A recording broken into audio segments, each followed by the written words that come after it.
Hey guys, there are skills that differentiate good drivers from bad or average ones. And I'm not talking about excessive speeding, causing accidents, or running red lights. And if you do any of those things, you're probably a bad driver anyways. But even if you don't do any of those things, it doesn't mean you're a good driver either. Unless you possess the skills that we're going to talk about today. If your passengers are bracing themselves, spilling their drinks, or getting sick all the time, that's on you. It's always on the driver. The main sign of a bad or an average driver is that they don't drive smoothly. And if you find yourself in this position, don't worry. In this video, we're going to talk about why driving smoothly is one of the main skills that every good driver possesses, and how to actually practice driving smoothly.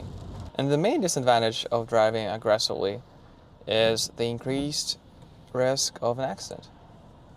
Because whenever we do any abrupt inputs to our car, whether it's accelerating, braking, or turning, it's much easier to upset the car and much easier to lose traction with the road. And that's why every good driver needs to learn how to drive smoothly first. No need to ask, he's a smooth operator. Smooth operator. And this is a great segue to our next section, which is slow, smooth, fast. There is a maxim that special forces use, and especially Navy SEALs, and it goes like this. In order to be fast, you have to be smooth, and in order to be smooth, you have to be slow. So if we want to learn how to drive smoothly, we need to learn how to drive slow first. And if you're watching this video, you probably know how to drive slowly. So that's why an ideal situation where you wanted to learn how to drive smoothly is in the city. For example, in Vancouver, all of the roads have a speed limit of 50 kilometers per hour, which makes it much easier for us to learn how to drive smoothly at a slow speed. And this principle from Special Forces actually went beyond, and now it's used all over the place. It's used in racing, for example. And even though we're not driving at racing speeds on the public roads, it's still applicable to the real world. And if you think about it, it actually applies to some everyday tasks we do. When we first learned how to talk, we did it slowly, cohesively, coherently, but we wouldn't be able to do it at a faster rate unless we haven't started slowly. And the same goes towards driving. You cannot expect yourself to be driving fast, safely, without learning first how to drive slowly and smoothly. So first things first, let's talk about accelerating smoothly. The key is to squeeze the gas pedal very smoothly, very consistently, at a slow rate. Today it's very wet outside, so if I would just smash on the throttle and my car is front-wheel drive, what would happen is that my front tires wouldn't have any traction with the road, and I'll just spin my front tires without actually moving anywhere. The goal is to gently squeeze the gas pedal so that you cannot actually feel this jerkiness whenever you accelerate. And you would ask me, I don't want to go that slow. Why would I just be all the time gently squeezing the gas pedal? And I'm going to explain you why. And right now we're in the city. If I would just accelerate too harshly like this, I would end up jumping on my brakes very quickly, as you can see here. And it's a very inefficient way of driving. If you're gonna just smash on the pedal all the time, you're gonna end up braking all the time. So you're gonna be just wasting all of this energy that your engine has produced by you pushing the pedal, and you'll just waste it in a matter of seconds by braking. But if you're just accelerating very smoothly, you could spend more time just coasting like this. And if you know how fuel efficiency works in modern cars, you would know that you're not losing any fuel unless you're touching the gas pedal. So we just want to maximize this coasting effect of not touching our gas pedal. If I would just accelerate too hardly again, I would need to brake again for this car. So this just doesn't make sense to me when I see people accelerating from the red light harshly and then braking harshly as well. And they do it every single stoplight. And the other great thing about accelerating smoothly is that you will understand how to perfectly and most efficiently accelerate your car so that it has a maximum amount of traction. So I found an empty parking lot for you to demonstrate what I mean. You can lose traction in a front-wheel drive car when it's wet. So I put ourselves in sport mode and I'm just going to smash on the throttle. You see? We have the traction control warning showed up on our dashboard, and you can hear the tires squeal because they lost traction with the road. Okay, with this out of the way, let's talk about braking, because whenever we accelerate, we have to brake at some point, right? So one of the main things that I notice that can be improved from many drivers is that they actually can find the braking zone right and they brake at the right time, but whenever they actually get to the full stop, they kind of jerk their car. So let me explain. So right now I'm smoothly going into the brake pedal, and when I go to a full stop, I just lift my brake pedal a little bit. So then there's actually no even a sign of a jerk. And this is called by some people as a limousine stop. I like to call it a chauffeur stop as well. So let me show you how most people do it. They go like this and they just stop and the whole car just jerks. To understand it better, just imagine that you have a water bottle full just stuck on this dashboard, and your goal is to not spill anything from this drink.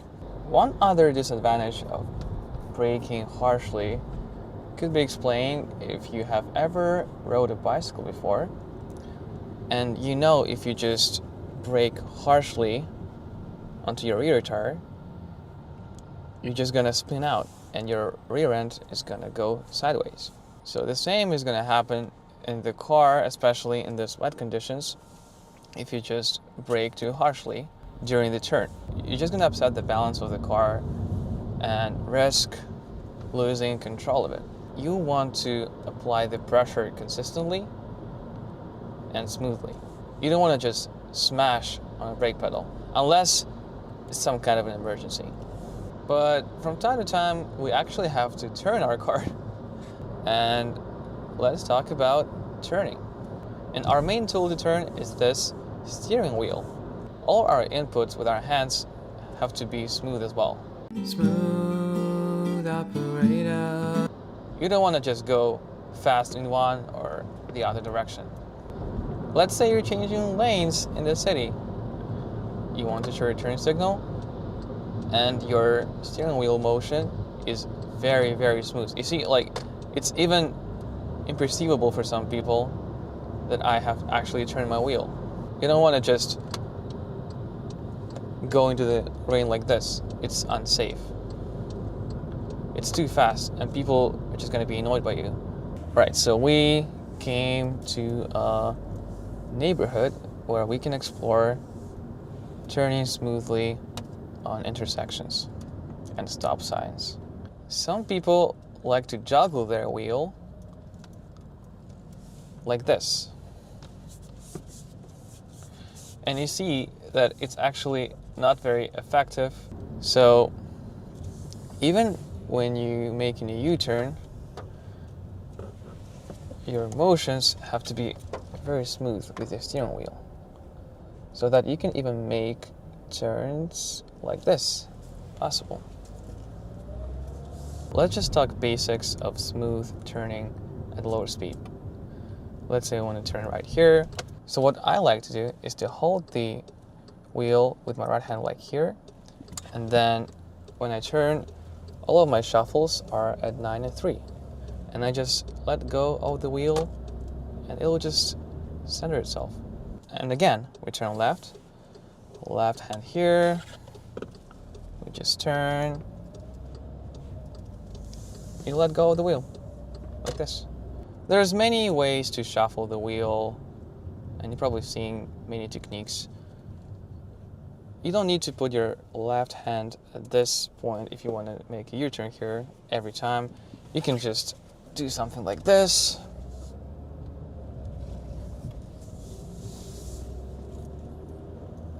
So once you master this technique, you'll be able to turn actually at a fast rate. So let me show you.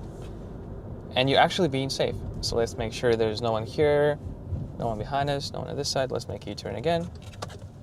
So now I can go faster and it's still very smooth and safe. Once we learned the techniques of smooth accelerating, braking, and steering in the city, we can apply those skills on the highway where the speeds are usually higher. So let's say you've learned how to accelerate smoothly on the street. Now we can apply those skills when we are accelerating onto the highway. And if you have a car that can do it spiritedly and accelerates relatively fast, you can do it safely even in these conditions.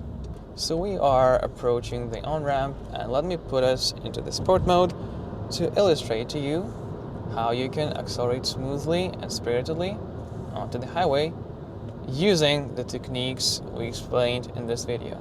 So this highway looks like it's going to be crowded. So one of the tips I can give you, if there's no one behind you, you can just leave room for these cars. So I'm trying to be as slow as possible so I have more room to accelerate right now. Yeah, I think that should be enough for us. So what we do, again, smoothly pushing the throttle. And you see, like, all of my inputs are smooth. My steering is smooth right now. And we can enjoy it, you see?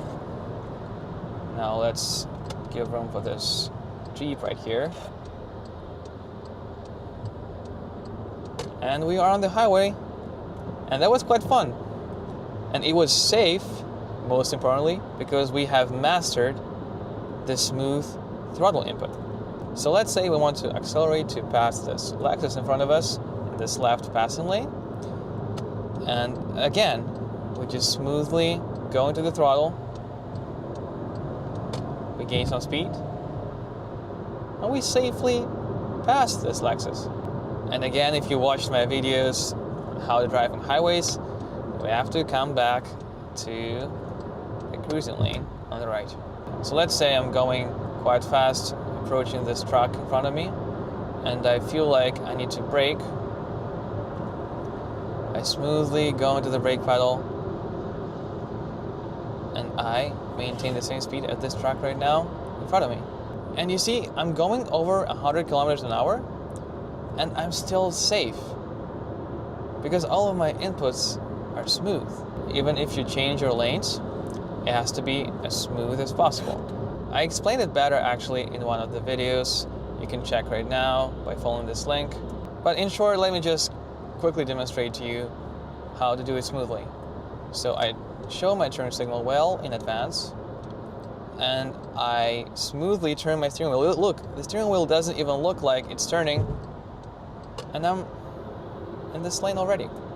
Good drivers, and especially professional racing drivers, know that you have to be smooth to go fast. And good drivers can go fast and being safe for themselves and for other people only because they have learned how to drive smoothly, slowly. They've all started by going slowly and learning how to be smooth in order to be as good as they are right now. Everyone was at some point not very good at driving. But I think this is part of the fun, is to learn all of these things at a slower rate. But the main thing is to actually practice yourself. So I hope you have enjoyed this video. Maybe you learned something new. And as always, thanks for watching. I'll see you in the next one.